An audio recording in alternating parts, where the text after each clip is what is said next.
But today we'll go over about 10 or 15 minutes I'll probably take to discuss who I am and what we do up at STS. And then for the next time, we'll talk about all the stuff that we're going to do with the composting and the different ways of composting that you can do. So we are based basically in the walled garden at the Keneal Estate in Bo'ness. We started in October 2016, and the idea was really to do three main things. We wanted to start growing food for the local food banks. We wanted to work on carbon capture so we could try and help the local environment. And we also wanted to try and run community wellbeing sessions that would allow us to try and engage with our community, as well as providing things like mental health workshops and knowledge sharing opportunities. So, like I said, we're based at the Walled Garden at the Keneal Estate. If anybody's been down there, it's a big 200-acre woodland called Keneal Estate. It's got loads of historical features. It's got the James Watt Cottage. It's got the giant Keneal House. We're right next to the house itself. We started off originally back in 2017 in January by getting this little red section down at the bottom. It's basically one polytunnel and two open areas that would allow us to start the project. When we got there, it was a bit of a dumping ground. The council had basically been using it as a plant nursery, but anything the nursery had been getting any deliveries in, they'd basically just been dumping stuff all up the back of the ground. We also only got the polytunnel because the wall itself had collapsed into the polytunnel, as you can see in the pictures. So we decided to say to the council, if we can get the polytunnel, we'll repair it, do everything up, and try and actually grow some food inside it. So by the time we actually got to May 2017, we'd used all the waste that was around about us to actually build raised beds, use old composting bags to line everything, and then build a space that was able to actually grow some stuff. My other co-founder, Steve's a little bit impatient, so he decided to start growing stuff in the house, which meant that by the time we got to June 2017, he was actually able to make a first food bank donation. So this was us donating stuff to the Bo'ness Storehouse Food Bank in Bo'ness. At the time, it was mostly just things like salad leaves, some rhubarb, a few other bits and bobs, some kale. But we basically in that first year wanted to try and make sure we could get the method right and the actual process for donating food to the food banks. So when we done that, we managed to make 13 donations that year. As you can see, everything was a bit small. It's all roughly the same sort of stuff. We just wanted to make sure that we had the model set up and correct. We then moved into year two and we decided to try and expand the amount of stuff that we were growing, not only in terms of diversity of food, but also in terms of volume. As you can see, all the actual food bank parcels actually increased quite significantly to the point where we were able to pass them into the food banks and they could hand them out to about 18 or 20 families that they were dealing with every week. When it got to year three, we managed to get not only a second polytunnel, but my co-founder Steve managed to get the most beautiful little collie dog you'll ever see. And that's Billy. And she not only keeps all the vegetables safe, but she keeps us safe and makes sure that we get all the donations out the door. We managed with the second polytunnel to be able to donate a lot more frequently. So that managed to get us to the point where we were donating 26 weeks out of the 52 in the year. So it was nice to hit that halfway point and make sure that all the seasonal fresh vegetables was going straight to the food bank. Again, we typically try and pick them at about 8 o'clock in the morning. We give them to the food bank for 9 o'clock in the morning, and then they're in someone's house by 10 o'clock that morning. It means that they've got them at the highest nutritional value as well as the longest shelf life, because that's obviously something that they've got to worry about and making sure that they've got fresh vegetables for the long term. In year four, we managed to get a load of other polytunnels. There's basically 7 of them on site. But that was also the year that COVID hit. So the number of people we were dealing with jumped up significantly. It had been about 18 families per food bank. And at that time, we were sort of working with 2. But then it got up to about 80 families per food bank at the height of the shielding. But at that time, we were now then working with 4 different food banks to try and supply as much food as we possibly could. But you'll know yourselves, given the space that we have, even with the 7 large commercial sized polytunnels, it's hard to grow food on that sort of scale. But we did as much as we could and handed in as much food as we possibly could during all the COVID stuff. But that basically takes us to where the farm is right now. So we've got 7 polytunnels, 3 large greenhouses. We've also got some chickens and bees that help us with pollination and with making sure all the green waste gets recycled. Well, like I said, we support about 4 food banks with about 3 tons worth of food and vegetables every year. But when you're growing at that scale, you'll understand that things like composting become a real big issue. You need to make sure that you can rejuvenate your soil, especially if you're growing raised beds like we do in the walled garden. But that sort of brought us on to things like biochar, which is our method of carbon capture. So because we're in a 200-acre woodland, we're lucky enough to be able to take in any of the wood waste that comes down from any of the felling activities. We also help with the Falkirk Council to then work with the community woodlands in different places, such as the Cobble Brae community woodland that's down in Bainsford. And we take in some of the wood waste from that, we put it, chop it, and then dry it, then put it into one of our big biochar kilns, and then essentially bake it back at about 450 degrees, which basically leaves you with just the carbon. It stabilizes the carbon into a crystalline structure, which allows you to actually use it later on. Now, it's a really good method of actually offsetting carbon. So for every ton of wood waste that I put through the kiln, it stops the release of 3 tons of carbon dioxide. So if we were to do that at community scale for us doing about 3 tons worth of wood per week, it would be capable of offsetting 1% of Falkirk Council's entire carbon footprint, which is equivalent to about 486 tons of CO2 per year. And that's only from our one little site. We're hoping that if we can replicate this up and down the district, it means that we can have one of these behind almost every single food bank that would allow us to process waste, hopefully be paid for it, and then use that money to finance the community and social aspects that we want to do. But for me, the biochar is a carbon capture method, but that's only the real surface area of what you can do with it. There are so many things that you can do with the biochar once you've created it that it allows you to sort of put it into different agricultural or contaminant removal prospects. The first one being that we obviously wanted to make the biochar so we could grow more vegetables for the food bank. So this middle picture is actually biochar under an electron microscope. And as you can see, it's loads of little tunnels. So that all of those little tunnels would have been the xylenes where all the water would have been fed into the tree.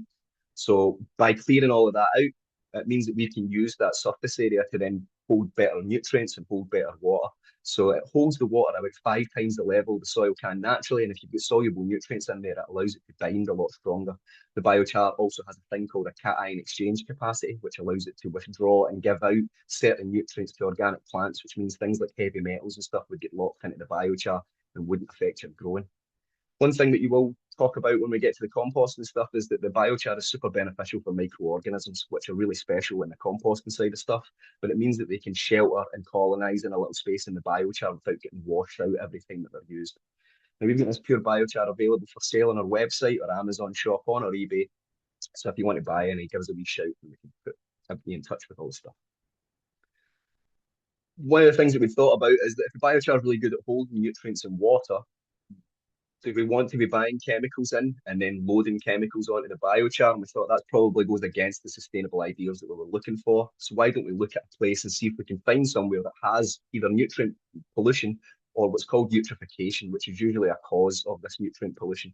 So we're going to have to look very far. Well, Lithgow just down the road has failed its water quality reports since pretty much 2005. It's led to the closure of the lot pretty much every year since 2013.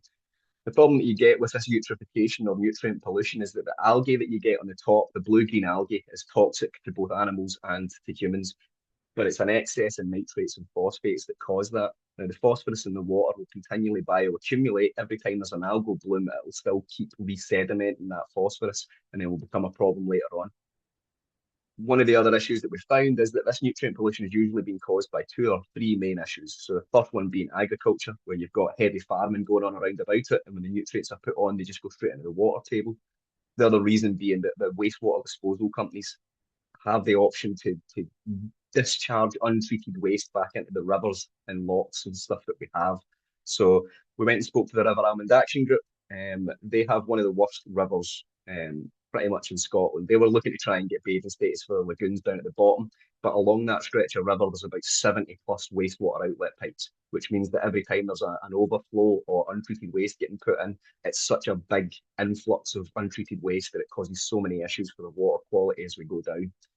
But for us, we thought, well, if the nutrients are bound up in this water, why can't we recover that and then use that back in the farming or agriculture? So this is us at the Scottish Water's Wastewater Development Centre, where we took our AquaPure biochar, which we'd designed to collect phosphorus. We basically took a feed out of their effluent system, percolated the water through the biochar, overflowed it into this top bin, and then put it back down into their main system. Now, the stuff on the left-hand side that you see that's full of the particulates, it's still got that browny chemical colour. That's actually the water that SEPA legally allows wastewater companies to dispose of into the sort of lakes and lochs that we've got. As you can see, it's not very good. As soon as that hits a sensitive water body, it's going to cause dramatic issues. Whereas after you've percolated it through the biochar, the one on the right-hand side, that crystal clear water, is the one that's been passed through the biochar itself. So not only does it take out the actual physical particulates that are in the water, but it also takes out the chemicals that are in the water and attaches them to the biochar. For us, that's brilliant because then all the phosphates that are now attached to the biochar are essentially a high performance fertilizer that we can use back in the food bank farm that allow us to grow more vegetables at a much cheaper rate that we could hand into the food banks. One of the other problems when we're doing that sort of water collection, though, is that sometimes you might get things that you don't want, things like either pharmaceuticals, heavy metals, even narcotics that are in the wastewater stream. So we then started working with Tillicoochee Quarries to think about what would we do with the biochar that we don't want to put back into the food growing system. And the idea came up of making a carbon conscious concrete essentially. So this is carbon lock concrete that we invented in TQ. It's essentially taking our pure biochar and using it as a carbon sink and replacing some of the sand and the crushed rock fines that are in there. As you can see from the results, it doesn't change the compressive strength any. And by doing this, it allows you to offset somewhere between about 7.3 and about 29.18 kilograms of CO2 per metre cube produced. So we're now working with Falkirk Council and Tillicoochee Quarries to try and get this rolled out into a couple of their public contracts, allowing us to do things like curbing or handrails and stuff like that with this concrete to try and show that the council, as well as the rest of the districts, are trying to do some carbon conscious construction. Once again, just a quick whistle-stop tour of the biochar. We've got loads more information on the website, so if you want any more, please get in touch. I'll be able to pass that all on to you. But that's the sort of more commercial side of stuff that we do. We try and make money through the carbon capture side of what we do. But that's because we want to really fund all the social stuff, whether it be the food bank farm or it's our community wellbeing programme. So up at the Keneal Estate, we've actually got a Penfell Community Hub, which is a solar-powered community hub that's got 6 log cabins that allows us to provide teaching, meeting room facilities, as well as hot desking within the log garden itself. From there, we can run a range of school programs that we've got, whether it's our actual school program, the Grown S one, or the Wild About Keneal one that we run in the summer, sorry, to allow us to interact with the public and give them a bit more hands-on practical training. We also have our current school project that we're doing with both Grangemouth High and Boness Academy, where we're taking pupils, a section of them on to do social entrepreneur work, and then the other group we're doing rural skills with them, allowing them to teach them how to actually work in the outdoors, gain information about scale drawings, planting, all that sort of stuff that allows them to hopefully work towards getting employed in that sector. We also run specific work with ASN primary schools, secondary schools and adults. So this is one of our pathways that allows us to sort of take people through development stages, allowing them to go from sort of primary school to secondary school, all the way through to getting accredited training courses, whether that be first aid, food hygiene, or working with sort of university or colleges that we work with, all the way down to having monthly open volunteering groups that allow people to come in and still use the skills that they've developed. We also run mental health courses. This is us working with FIDAM, and we do John Muir Group Awards, and it's about a 10 or 12-week course covering things like ecosystems, planting, beekeeping, and growing trees. The main real aim for it, though, is to try and get people that have got the same sort of issues, whether it be mild depression or things like that, out in a big open space together, interacting, socialising, and just learning new skills. Now, this project was really, really successful. The gents that we had on our first section actually went through level 1, level 2, and level 3. And when they were finishing level 3, they were selected to represent Scotland at the European Challenge in Amsterdam. So that allowed them to sort of collate all the information that they had and then pass that on to the rest of the teams that were there to show how they'd actually done everything. We also run a load of events, workshops, and open days. So if any of you see anything on our social media pages, feel free to pop down. It's great to see everybody. We offer everything for free because we work with the food banks. So whether it be the activities, the food, or anything like that, it's all free. So please come down and see us, give us a good chat and see what we're actually up to. We're always looking for people that can help us with extra information, knowledge, or new ideas. So again, it'd be great to see everybody down there if you get the opportunity. We've got also different group sessions. This is just a list of the ones that we've got in January. So whether it's things like a cuppa and a chat or a photography, or you want to learn about gardening or games or book groups or join our expressive arts class, more than welcome to. All the details are there. If you keep an eye on our social media as well, all the sessions come up every month. So we can show you all of that. The last sort of thing we do is obviously work within the local community in Boness. This was us out at the Salmon Court Care Home, renovating their back garden and installing space for them to grow flowers, fruits and vegetables. We also went down to the Boness Community Hospital a couple of years back and led a group of volunteers to renovate the garden down at the hospital because more of the people that were coming in were now dementia patients. So we wanted to make a sensory garden that was big enough to allow families to go out and spend some time outside. So that's just a quick whistle-stop tour of the stuff that we do. So what we'll do now is we'll move on to the basics of composting, and we'll just discuss exactly what you need to do if you want to get your own composting setup going. Now, composting, quite simply put, is nature's way of recycling organic waste into nutrient-rich soil. It works by balancing nitrogen and carbon-rich materials together and then allowing microbes to break them down into dark, crumbly, earth-smelling soil. So as you can see there, the first thing that you've really got to do is collect all the materials. Now, these can be loads of different stuff. It can be grass clippings, wood chips, fruit and veg, paper, eggshells, corn stalks, loads of stuff. Anything that's basically been living that was organic can then be piled into your composting. There's a few limits to that, but we'll discuss that a little bit more when I talk about the key factors in your compost pile. But essentially, what you do is you collect all the organic materials, you mix them together in a confined space, and then the first thing that happens is a little thing called psychophilic bacteria will start to develop within that bed. Now, they start the initial breakdown of the waste from the temperatures of about 0 degrees all the way up to about 20 degrees. So that allows the material to start breaking down. And once it gets beyond that sort of 20 degrees stage, the mesophilic bacteria then start to take over. And because they're a little bit bigger and they're a lot more active, they start to oxidize the waste a little bit better. So they manage to increase the heat from about 20 degrees all the way up to about 45 degrees whilst breaking down the waste that's there. Once you get beyond that sort of 45-degree stage, you then get into the thermophilic bacteria. And these are the ones that do the majority of the composting because they continue doing the decomposition under the higher temperatures, which makes it a lot faster. So they typically tend to stay in the range of about 45 degrees to about 80 degrees, and they'll stay in your composting bed until they've basically degraded most of the waste.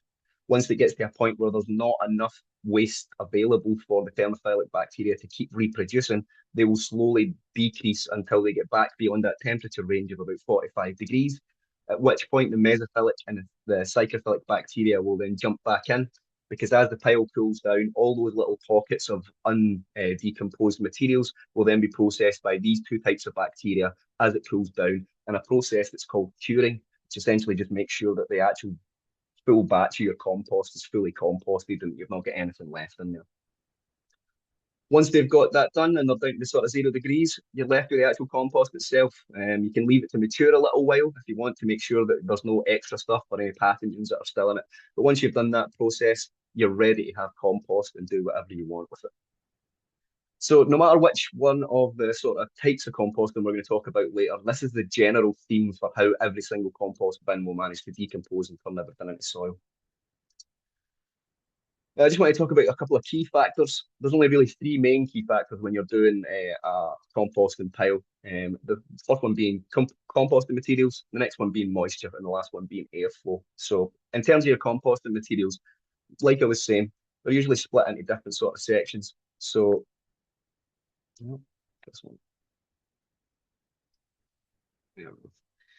Your composting materials are usually split into three different sections. So you've got green materials, which are materials that are rich in nitrogen. You've then got brown materials, which are materials rich in carbon. And then you've got a do not compost list. So it's just things that you shouldn't put in your compost pile because they're only going to cause you issues later on down the line. Those are things like meat or bones or fish or any greasy food, any plastics, glass, styrofoam. Dairy's not a good one either. Again, it will sort of compost, but it's going to be a smelly, smelly compost. So you really don't want to have that as part of the stuff. The same with diseased plants, unless you're doing a specific type of composting, which we'll talk about later on down the line. Diseased plants are just going to cause you an issue once you compost them because the disease is still going to be present in the soil itself. And then if you plant anything in it, you're probably going to get a few issues. Again, things like fats, butters, oils, you don't really want in there. So if you can avoid putting them in your compost, then that's perfect. The way that we generally try and collect our composting materials is by keeping these two other types separate. So we'll collect all the green materials and try and keep them all together, and then we'll collect all the brown materials and try and keep them together. So again, your green materials are things that are still closer to being living than they are being dead. So things like grass clippings, your rices, your grains, your eggshells, feather, hairs, fresh leaves, fruit and vegetable waste, fresh flowers, any rotten manure you can fire in as well, things like your coffee grounds and your kitchen scraps, you can fire them in as well. Now, each of these ones are going to have what's called a CN ratio. So it's basically a carbon to nitrogen ratio. So for your grass clippings and stuff, you'll have a certain amount of carbon in those grass clippings and a certain amount of nitrogen. Now, no matter what you do, there's always going to be a heavy amount of carbon on carbon-based life forms, and most of the organic matter that we have in the world is carbon formed. So you're going to have a lot of carbon in it no matter what you do. The idea is to then try and balance those carbon and nitrogens out by either putting more of the green in or less of the brown or at different volumes to allow you to do that. Like I said, there's loads of places you can start figuring out these CN ratios. I've put a little website at the bottom that's got its own little handy carbon calculator. It's called urbanwormcompany.com. Now, things like your say your clovers and stuff or your coffee grounds, like those are like sort of 23 bits of carbon to every 1 bit of nitrogen, or your wood, your food waste sort of like 20 bits of carbon for every 1 bit of nitrogen. Now, the idea that you're doing here is to try and balance them out quite a bit. So as you can see, if you fire in things like corrugated cardboard into your mix, unless you do it in a very specific way, you're going to put far too much carbon into your bin. And if you've got more carbon or more nitrogen and they're not balanced properly, you're going to have issues when the actual bin starts to decompose because they're going to have too much of one type of nutrient and too little of the other. So it's going to hinder the reproduction of the psychrophilic, mesophilic, and thermophilic bacteria that we talked about earlier. So again, the best thing to do if you want to do a quick check is go onto this website, use their carbon calculator, select the things that you're going to put into your composting bin, and then it'll calculate the ratio for you and tell you whether you should be adding a little bit more of this or a little bit more of that into it to try and balance it out a bit. The next real key factor that we're going to talk about is moisture. Now, again, obviously, you want to have a little bit of moisture in the raised bed because it's going to help, or your composting pile, because it's going to help the bacteria to actually do a lot of the decomposition. But you don't want it too wet, because if it's too wet, you're just going to flush all the bacteria straight out the pile itself. So typically, compost requires a moisture level of somewhere between about 45 and 60%. Now, it's really hard to do that in a field test just yourself. So the best way to test this is with a moisture meter. You can get one places like Toolstation, Screwfix, Amazon's another good one to get them. But it's literally just a little stick that you stab into the compost pile and it gives you a rough idea of the moisture level that's there. But if you are going to do it yourself and you don't have a moisture meter, the perfect compost pile itself is damp to the touch, like a wrung out sponge. Like there's no water coming out of it, but it's still a little bit wet when you touch it. If your compost is too dry, then you'll start to notice it because the decomposition will slow considerably. The other big problem that you're going to have there is that the pile itself is going to start to lose all those nutrients that you're wanting to capture because it's going to start evaporating them out as the water starts to leave. Similarly, if you put too much water in and it's too wet, then it's going to cause what's called anaerobic conditions. It means that there's very little oxygen in the bed because there's far too much water in there. And when it's all really wet and it's decomposing really slowly, it will start to produce foul odors and harmful gases.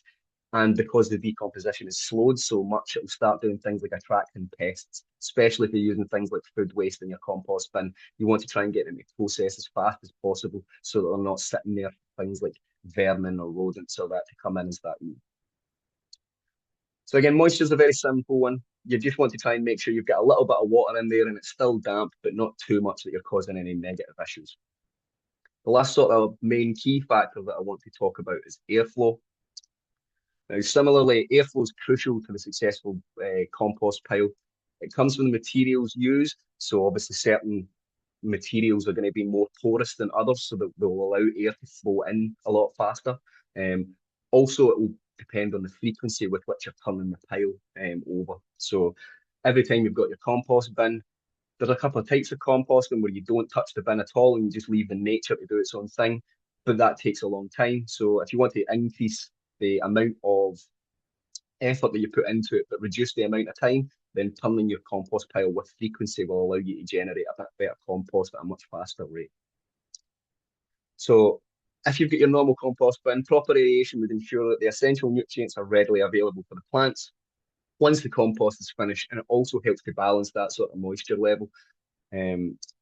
If you've not got enough airflow, again, that can cause slower decomposition rates and will lead to those unpleasant odors and an unusable compost. Because again, things won't have decomposed properly, so the nutrients that they contain will not be bioavailable to your plants. You'll just be putting stuff in there that's going to cause an issue, and it might again cause pests and some unusable compost.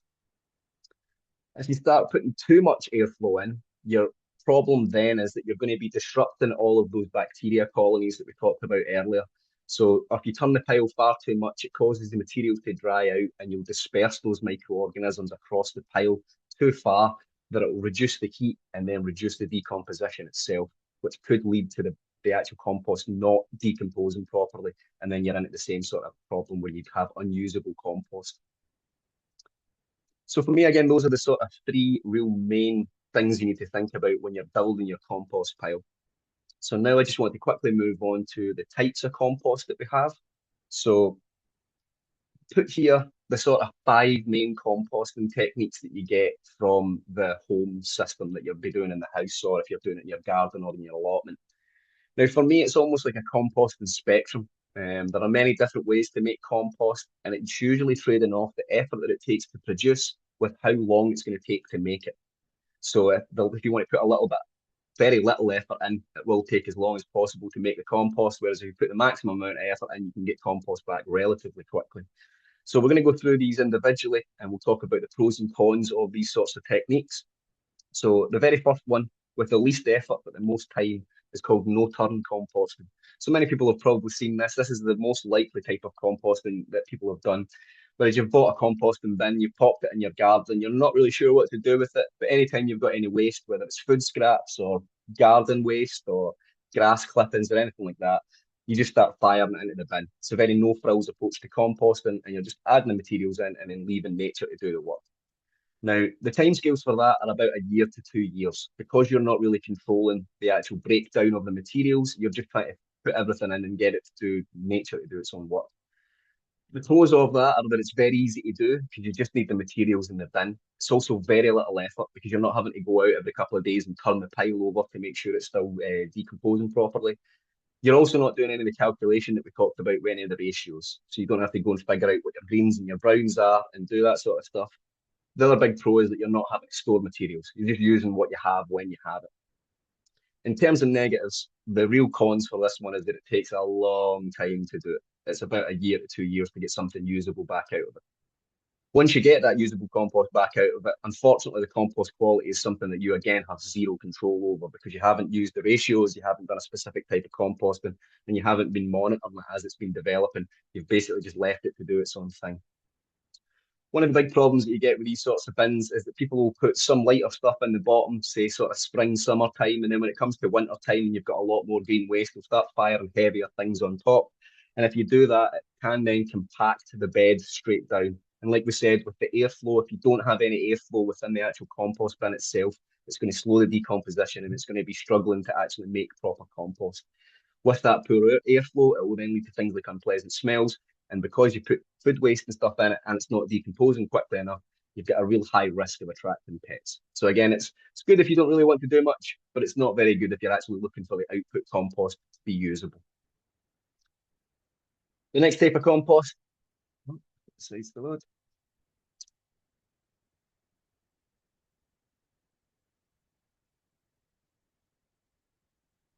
2 6.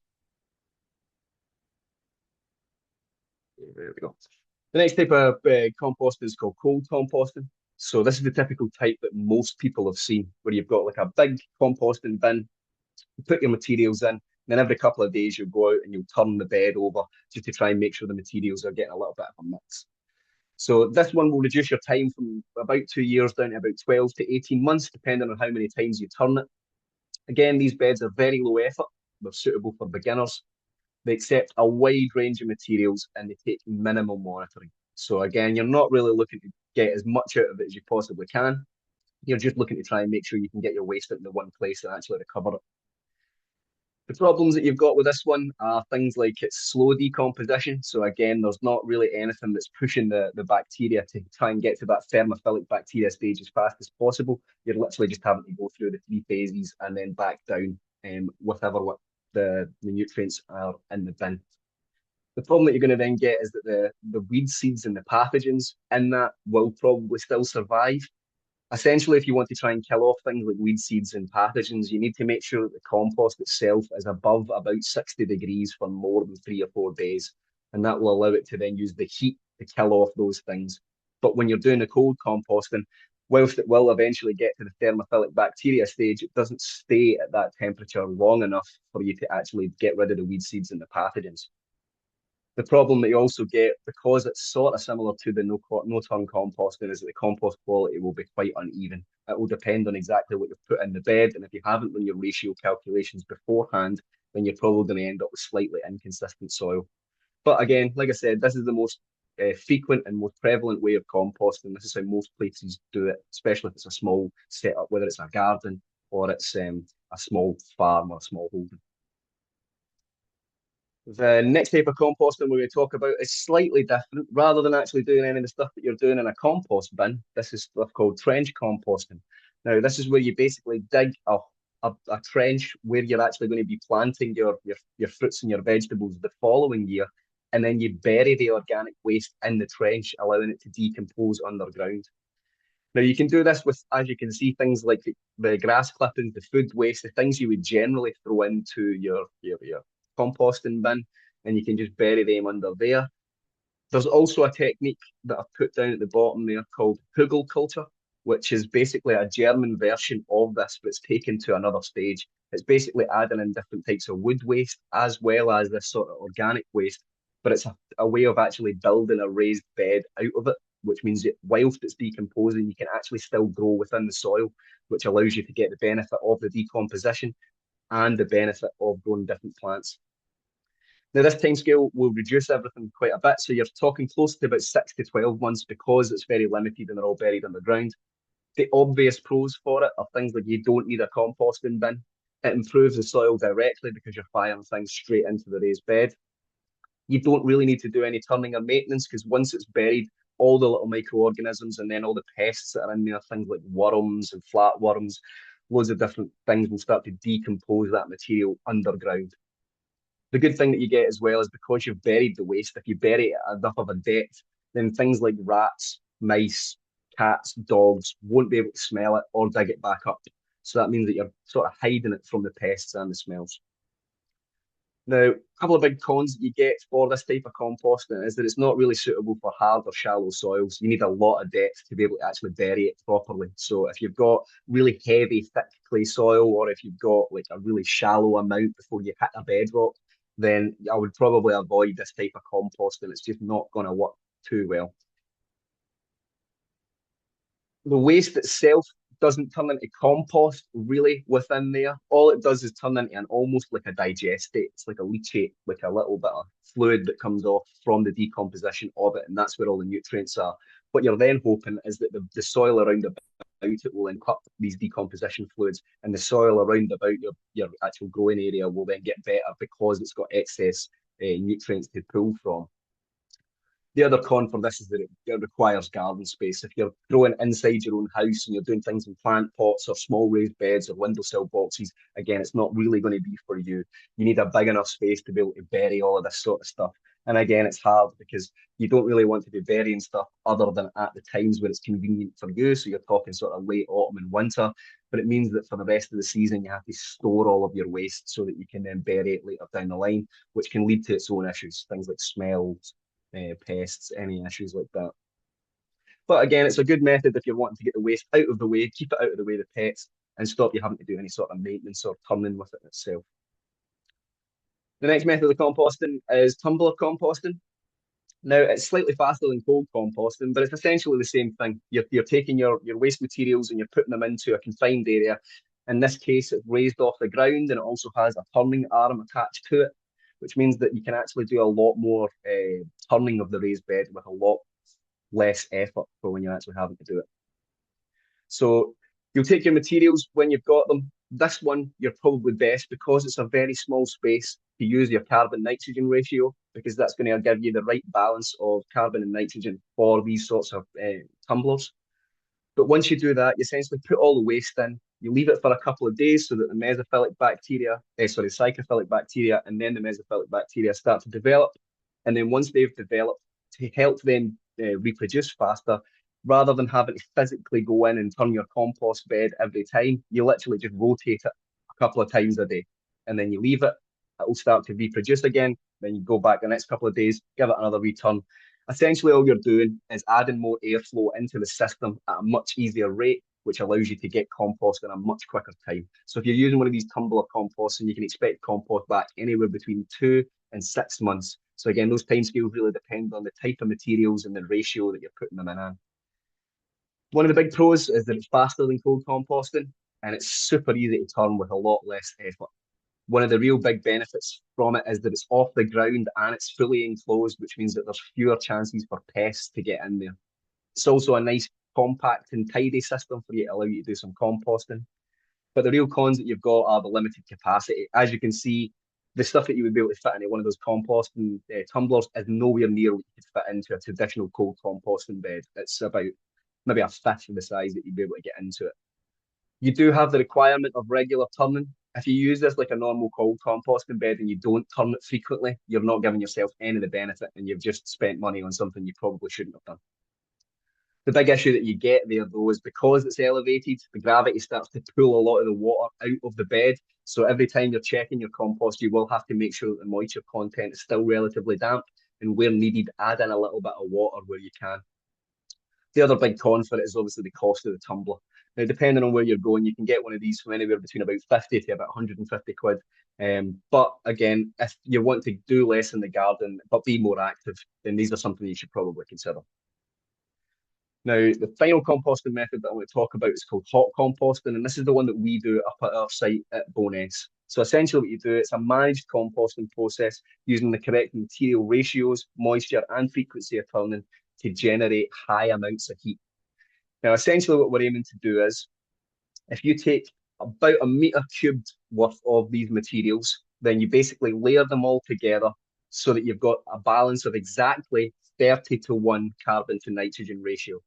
Now, once you get to that 30-1 ratio, that's exactly what the higher types of bacteria are looking for. So your mesophilic and your thermophilic bacteria really like that level of balance.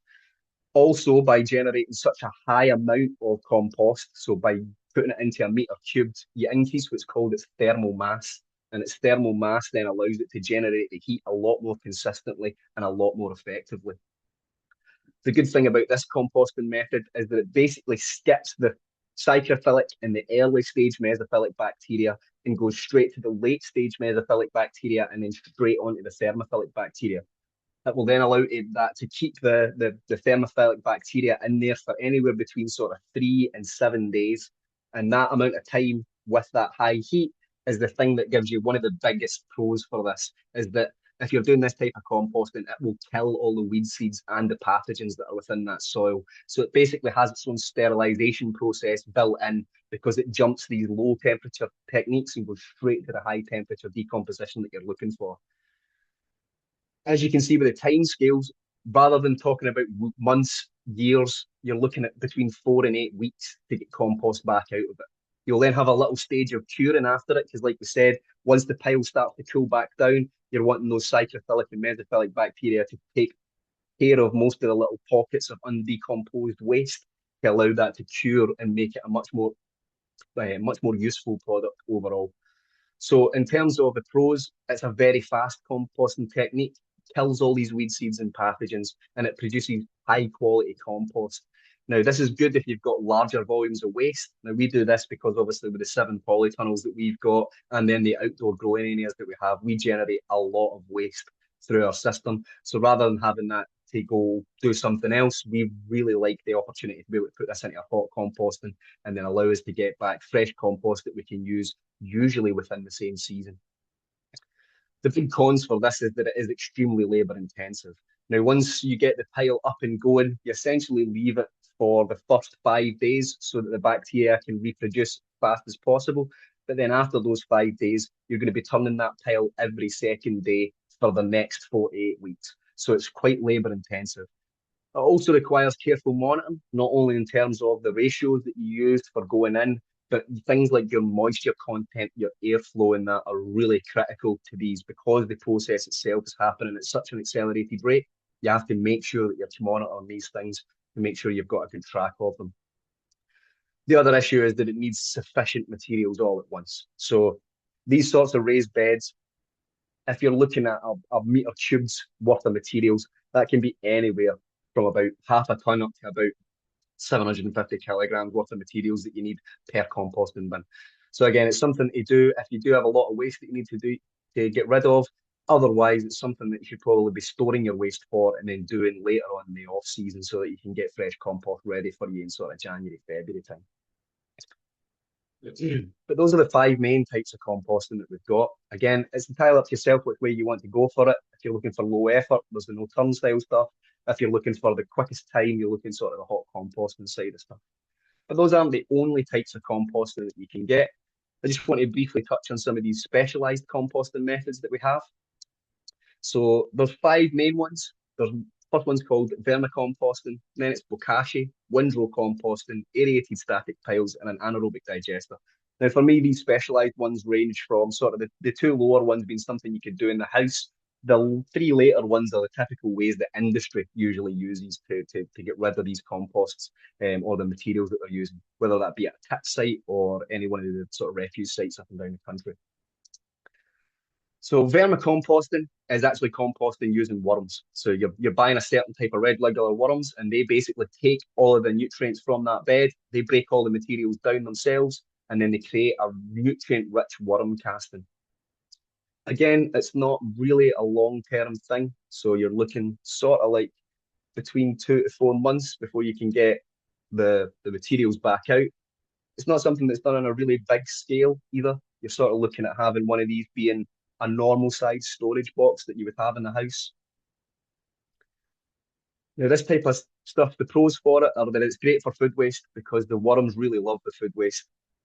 The worm castings that you get out is one of the most nutrient rich types of soil you can get. So the compost that it produces is really high quality. The other good thing about this is that you can do it in a couple of storage boxes. So you could do it inside your kitchen or in your hallway or anywhere that's sort of close to the door if you want. That allows you to keep it inside the house so you don't have to worry about things like rain or moisture content. If you do it properly, there's also very low odors. The worms do a great job of managing that breakdown at a certain speed, which means that you don't have undigested or undecomposed parts that are sitting there for long. One of the big cons is that there's a limited type of materials. The stuff that we talked about earlier, some of those materials just aren't applicable for worms. It's not something that they'll have the ability to break down and do. The other problem being that the worms themselves need care in some stable conditions. So things like how warm your house is, what types of materials that you're putting in, whether those materials are have things that could be problematic for the worms. So again, if you're cooking things like spicy food and you throw spicy foods in, it's going to be much more difficult for them to decompose that, but it's also going to spread through your bed. It's going to be hard for them to then get rid of it. It's also, again, like I said, very sensitive to temperature and moisture, so you might want to try and give that a little bit of thinking. The next one is bokashi, which is a special type of composting that's used by fermenting the actual food waste with beneficial microbes in an airtight container. Again, there's another one that you can do indoors. Only takes about 2 or 4 weeks to be able to turn the food waste into what's called a digestate or a leachate, which is basically just a liquid fertilizer. So you take the food waste, put it in this little container, you sprinkle on the bokashi brand that they've got, which has got these beneficial microbes built into it. You seal it off from the oxygen, and then over the next 2 to 4 weeks, it'll just decompose these. The big pros that you get are it's very fast. The fermentation only takes about 4 weeks, so it's better than most composting. It accepts things like meat and dairy because they'll be able to break down really well with this type of composting because it's the microbes that are doing a lot of the work for you. It's a small system that can be used indoors, and once you've sealed it all off properly, there's very, very few smells. One of the cons is that it's not a finished compost on its own. Again, you'll get like a sort of digestate. It'll be a nutrient-rich fluid that you'll get out of the bokashi stuff, which you can then add into your compost, which will help it go. It does also require bokashi bran, and then, like I said, you're probably looking at needing extra composting or burial to try and get the maximum out of the stuff that you've already decomposed. The next one that we're going to talk about is the most traditional way of industrial compost, and it's called windrow composting. It's where organic waste is piled into massive long rows and then turned regularly using machines. If anybody's down at the Sean Kerr pit site, it's the same level of composting that they do. They basically put these on big, massive concrete pads, and then they use this machine on the left-hand side, which goes through and turns all of the materials over. Now, this timescale allows them to turn the materials into compost in about 2 to 4 months. It handles larger volumes. It's efficient for councils and farms, produces very consistent compost, and is probably the most well understood process that we have for doing this type of composting. The big cons that you get is that it requires a lot of space. As you can see, these piles are massive. And so you'll need not only a lot of space, but you'll also need a lot of materials to be able to do it. Plus, when it comes to the compost turning, you'll need machinery and labour. Like if people were to try and turn that with spades, you'd be there for the rest of the week, whereas you need one of these big turn machines to be able to do it a lot faster for you. Because you're mixing in a massive amount of variety of different materials as well, odor management is something that you will have to factor in, but that can be done through different sort of techniques. The next stage up from that sort of windrow composting is a thing called aerated static piles, which is basically where large compost piles are then put on top of these aerated pipes. And rather than doing any of the turn, you basically inject air into the pile itself by using either a fan or a leaf blower that pushes that stuff in. It's a little bit faster than using the windrows because, again, you don't have to worry about all the turning. The air is automatically being added into the mix itself. There's a lot less labour required because you don't actually have to do any of the turning. And because you're forcing the air through it, it leads to much better odor control and temperature control. Because again, if you want to control the temperature, you can increase the speed of the fans and you can then decrease them if you want to drop the temperature a little bit. So it gives you a lot more options and automation for how you actually want to do your composting. The big problem with this one is that it's a massively high setup cost because you need to buy all the leaf blowers, all the piping, and get it all running, and then you have to have a monitoring system that's tracking all of that. And it also requires a little bit of technical design to make sure everything's set up in as efficient a way as possible. Similarly, once that's all set up and you've set it up to that technical design, it's much less flexible to move around once you've got that stuff going. The final type of composting that I want to talk about, which is the real big one, you might have heard about this. People always call it AD. It's anaerobic digester, which is essentially where organic waste is broken down without oxygen in big sealed tanks, producing biogas and digest it. So this is almost what sort of in the opposite form of what a normal composting bin would do. If a normal composting bin became anaerobic, that would be a bad thing because there's not enough oxygen in there to actually continue the decomposition. Whereas with this sort of type of one, you're maximizing that actual flow itself and using the lack of oxygen as a way to try and not only create the digestate, the liquid fertilizer, but it also allows you to produce biogas that you can then use in different techniques. Now, it's a really quick way of doing the composting. An industrial sized AD unit would allow you to get compost and digest it in about 2 to 6 weeks. You've then obviously got the curing stage on the back of that. But the big pros that you get are not only does it produce the fertilizer you're looking for, but it produces renewable energies. It also handles food waste extremely efficiently because it's in an oxygen limited environment. So you've not got a lot of smells, you've not got pests, you've not got things making their way in. It does reduce the greenhouse gases and the types of processes that you've got here, and the digestate itself can be used straight as a liquid fertilizer. The big problem with this is these AD units are very, very expensive, and they require training and skilled operator to be able to actually monitor and use them correctly. This isn't something I would ever expect to see in anybody's house. It's not something you would have unless you either have a massive farm that's worth doing it with, or you're looking at doing it on a larger scale with either the council or something like that. But those are the main sort of composting methods that I wanted to talk to you about, both the ones that we could do at home and the sort of specialised ones. I've just got a little sheet here that's just got some quick tips. So if you're looking to build your compost pile and you want to start yourself, regardless of the type of compost that you set up, these ones are some very similar techniques. So the first thing being the particle size. So whatever size the material is that you put into your composter, that's going to affect how long it takes for the actual microbes to break that down. So quite simply put, the smaller the material that goes in, the faster the composting is going to be. So that doesn't matter. It doesn't really matter about which type of composting you use. You just want to get your materials down to as small a particle size as possible before you put them in. So that's doing things like chopping them up in a wheelbarrow and then throwing them in rather than just throwing them in whole. The next big thing is layering. So if you're using a composting bin, you don't want to fire all your greens in, then all your browns in one run. You want to sort of layer them almost like a lasagna. So one of the best ways to do that is to start off with a sort of layer of twigs, then put a layer of your green materials, a little inch or two of actual soil, because that soil, again, like we said, soaks up some of the leachate or the digestate that comes from the materials. On top of that soil layer, you then want to put a load of browns. And because the browns are usually high in carbon, you want another little moisture layer, just a little bit of water over the top of it to try and soak that. And then you continue that layering process again. You go greens, soil, browns, water, greens, soil, browns, water, all the way until you get to the top of your compost bin. It means that everything's sort of consistently laid through, and you're not going to have big clumps of greens or big clumps of browns that can't be digested by the actual soil microbes themselves. Another thing that we briefly talked about is the pile size. So if you want to do things like hot composting, great. Like I said, for me, it's one of the most effective composting methods you can use. However, a meter cubed pile of materials can be about 600 kilograms worth of materials. So you need a lot of stuff to go into one of those piles to be able to allow you to get the thermal mass you need to do the hot composting. The last little bit that we want to talk about is the pure biochar. I touched on this earlier with the stuff that we create. Now, as you can see in the picture from the electron microscope, it's super microporous. So what it will help in your bed with is that it will help with natural aeration because there'll be natural airflow because the biochar is so microporous. It also captures the nutrients at about 5 times the level the soil can naturally, so it allows a lot better nutrient capture. Plus, like we talked about earlier, the microorganisms can then colonize inside these pieces of biochar so that when you add water to them, the water runs over the biochar and past the colonies rather than flushing the colonies out of the composting pile.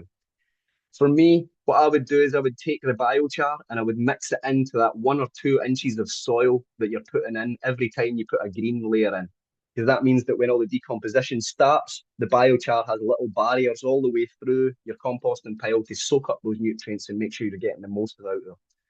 It will also really speed up the decomposition time that we've got. We do hot composting with biochar. So the sort of 2 to 4 weeks or the 4 to 8 weeks that we're talking about for us, you can get really good compost using the biochar within about 4 to 6 weeks. And again, once you then put that into the bed, you're not only putting the fresh compost, but you're adding this carbon back into your raised bed, which is really good for your soil naturally.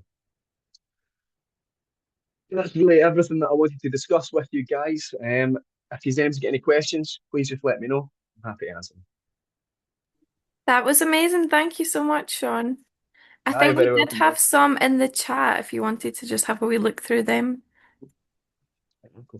Um, we've got 1, 2, 4.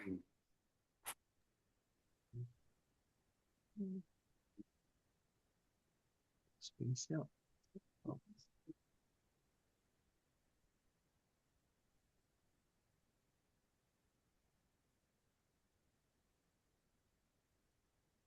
Yeah, so the first one's from Jenny. It said, "Don't turn." You said, "Don't turn the compost too much," but then talked about turning it every couple of days. Yeah, that really depends on the type of compost that you're doing. If you're doing hot composting, you need to turn it every second day, just because of the thermophilic bacteria. Because you're at that hot composting stage already, you you want to make sure that you're moving the microbes within the pile as effectively as possible. So essentially, if you're doing a hot composting pile, you want to be folding it outside in. So basically, you would take the outer maybe half a meter round about it, and then you would put that into the inside of the pile. Then you would take all the materials that were in the inside of that pile originally, and then put them on the outside. And then you basically repeat that process every second day. So that's what you would do if you were doing hot composting. If you're doing things like cold composting, where the bacteria is taking a much longer time to get up to those thermophilic stages, you don't want to be turning it too much. You want to be maybe doing it once a week. That would allow you to then sort of reposition where the colonies are without dispersing the colonies too far to stop them actually reproducing. So again, those cold composting beds, there's not really a massive amount of what you need to do in terms of turning. For us, again, the best way to sort of do it is to try and take the outer materials and fold them into the core of your next pile, take the middle of the pile and then make them the outer materials so that you can then keep doing that and you're basically trying to get the colony to spread all the way through the composting bed as best as you can, really. Um, I've never had much joy with my eggshells breaking down, even when I crunch them up. What could be going on there? The reason that you've got that is because they are such a pure form of like calcium that they've been created. The eggshells in their natural form aren't really bioavailable to other stuff. So the good macronutrients that are within them aren't really effective if you just throw the shell in. For us, putting the shell in a blender and again getting the particle size down to as small as possible, and even then putting that in with some water and then using that every time you do your sort of greens, soil, browns, and then when you're putting your water on, if you've got a watering can that's got the crushed eggshells inside the water, that'll allow that to get in a bit better. But we're the same. It's all really about particle size and bioavailability. Some some types of organic waste will require a lot more breaking down to make the macronutrients they have within them bioavailable to the plants once it becomes compost. So for me, again, the eggshells aren't really the best way to go unless you're doing things like shredding them as fast as you possibly can. We've got wood chippers and industrial shredders and stuff that are up there, which allows us to fire the things that are waste into that and essentially macerate them into sort of between sort of 5 and 10 millimeter piles of materials before we actually do the composting. So again, even if you're doing the same sort of stuff with eggshells, I would recommend doing that trying to make them almost as liquid availability as you possibly can rather than leave them at a higher particle size. How else can we use eggshells? Yeah, similar thing. Again, I would for me, they're not really that handy. They are good. They do have a lot of macronutrients in them, but they just take a long time to break down. So if you can speed that breakdown up as fast as possible, either by throwing them in a blender and turning them into powder, and then putting the powder into the water, and then the water and the powder into your compost, that's going to make it much more bioavailable once the compost starts to get up to temperature.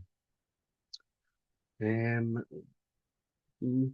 Last year, it felt like I was breeding slugs in my compost, and they didn't just stay in the pile, but also had a feast of anything else I was trying to go in. Any tips on managing these little critters that live in your pile? Yeah, I mean, you're going to get a lot of different types of, I guess, pests, really. It's hard to call them all pests because you're going to get a lot of times where they will help by moving the pile around for you as well as sort of filtering through some of the waste. So there's some of those little sort of creatures that will be handy for it. Slugs in particular are a real annoying one. We haven't found a good way to deal with slugs really on a massive scale. You get hit or miss stuff. We've tried the basics, like the usual copper tape that you get, where they're not a big fan of the copper, so you can put it round your composting pile at the bottom of it so that they won't actually go into it. How effective that is, I've seen them crawling over the copper pipe before, so it's not an 100% effective method. One of the main methods that we do find for slugs, especially though, is the abrasive technique. So by simply making the thing that they're having to crawl over to get to your pile as abrasive as possible, makes it harder for them to actually crawl across it. So you can do that by essentially making a sort of sticky solution, whether it's by taking sort of things like fruit waste or anything like that and pulverizing it down. And then through that sort of fruit waste, you can then put things like sand and stuff like that that's going to really be quite coarse. And then you just put a layer of that round about your compost pile, so that any slugs that are trying to get in and out of the pile itself will struggle to sort of crawl their way over those sort of abrasive things. But that's really the only techniques that I've found that have a genuine shot at working. All of these sort of commercial stuff that you're doing, it's kind of hard to get that to work properly on a larger scale. Um, Again, slugs are your main one because, like I say, they're not so bad in the compost pile, but once they get back into your raised beds, it's war on slugs time. So yeah, you definitely don't want that.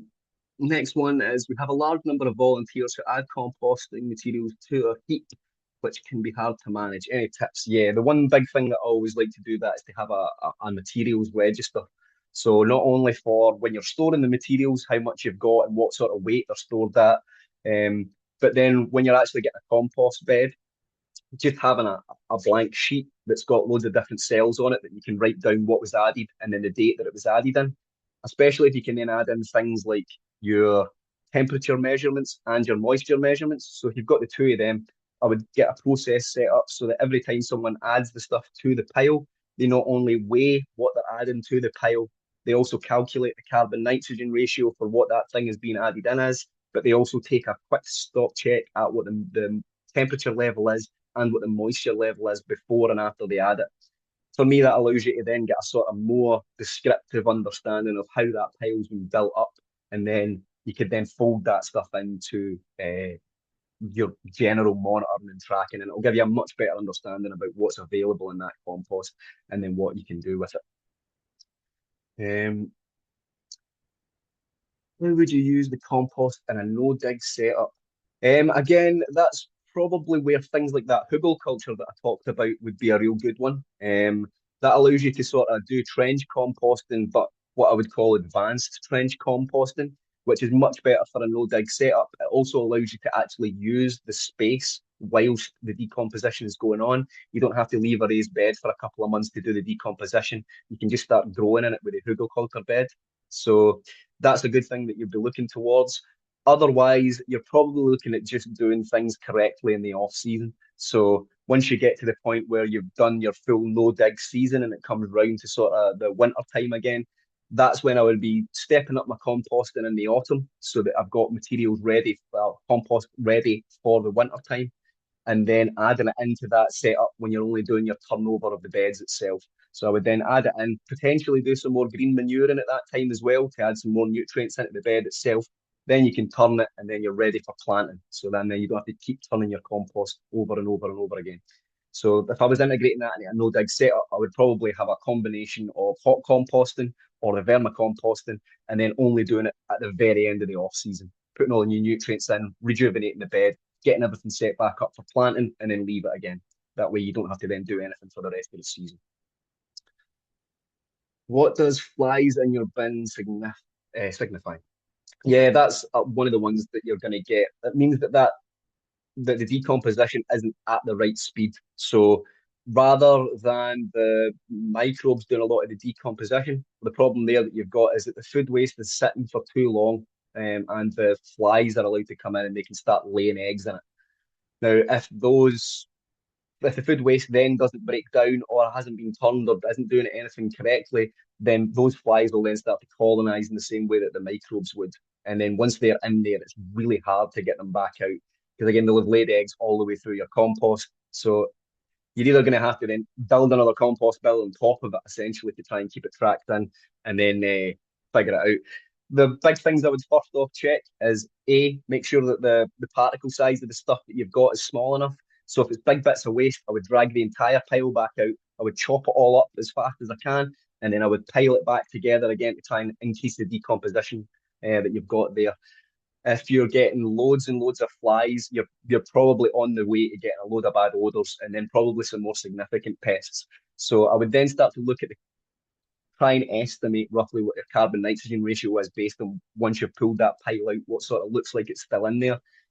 You might want to then split the pile in two so that you've got less of that composted material in the one pile, and then add in some more high nitrogen stuff that would allow it to decompose a little bit faster. So your high nitrogen things are like your grass clippings, your fresh leaves, things like that.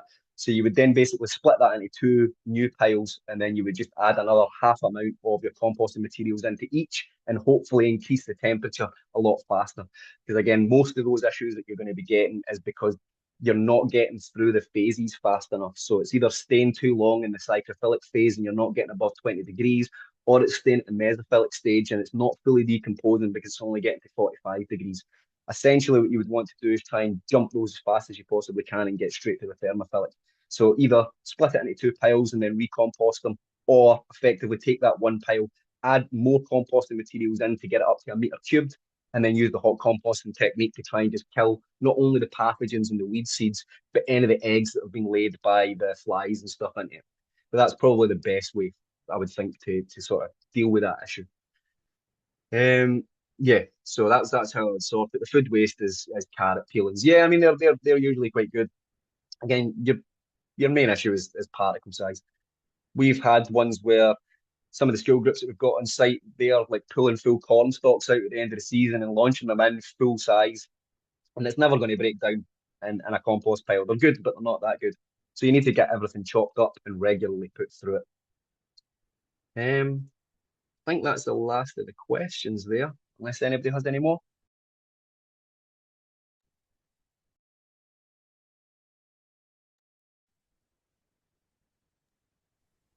Has anyone got any more questions? No. Jim might, oh, there's a hand going up. Uh-oh. Very welcome, John. Like I said, we've got hopefully more. I go share all the Sorry. slides. That should give you more information about it and stuff. But again, if you have a look at our website, we've got loads of information not only on the composting but also biochar and stuff like that. Green waste recycling is one of the main things that we really try and do. So if you want any more information, have a look at the website. If you need to just have a wee quick check, send us an email. We can either do it, have a wee chat over email, or you can pop up to the site and we can show you our composting setup. It's much easier to actually demonstrate it than it is to talk about it. So if you're interested, just give us a wee shout. Thank you so much, Sean. And thank you so much, everyone, for joining the call today. That was really interesting. Um, do you want, I could email everyone your email if that would be helpful. Yeah, Yeah, well, yeah, I'll just do that to everyone after this then. Amazing. Well, perfect. thank you all Good. for coming. Thank you, Yeah, Sean. thanks everyone. Thanks so much, Sean. Yeah, Thanks, everyone. Bye. thanks guys. Cheers.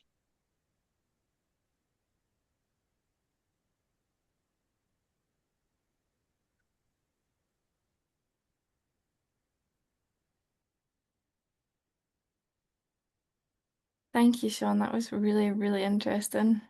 You're really welcome, pal. Let's say I've been putting that together for the last like 8 years.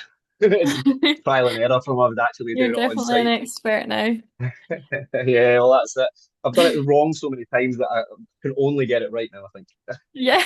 Which is quite handy. Um, I don't know if you got the invite to the Falkirk food gathering that we're planning. It's in, I can't remember if I sent you or not. I honestly might not No. have. Um, but we will send you at some point soon. It's at the end, like middle end of February, and we're having it at Baileyfield Community Centre. It's going to be we're just kind of like inviting all our community centres that we work with, to kind of Mhm. come. We're going to have some food and kind of showcase what they've been doing and have just some different Yeah, speakers sounds and good. stuff. Yeah, but I'll send you Yeah, the definitely. invite Definitely. soon, when they're going out. But Yeah, cool. sounds Well, good, pal. thanks so much Yeah, again for I'll send you today. the presentation over in that as well, pal. So feel free to circulate that as well if you Thanks want, so as well as my much. email. That's not an issue at all. Great. Well, I'll see you soon. Thank you. Yeah, see you later, pal. Bye. Have a good day. Bye.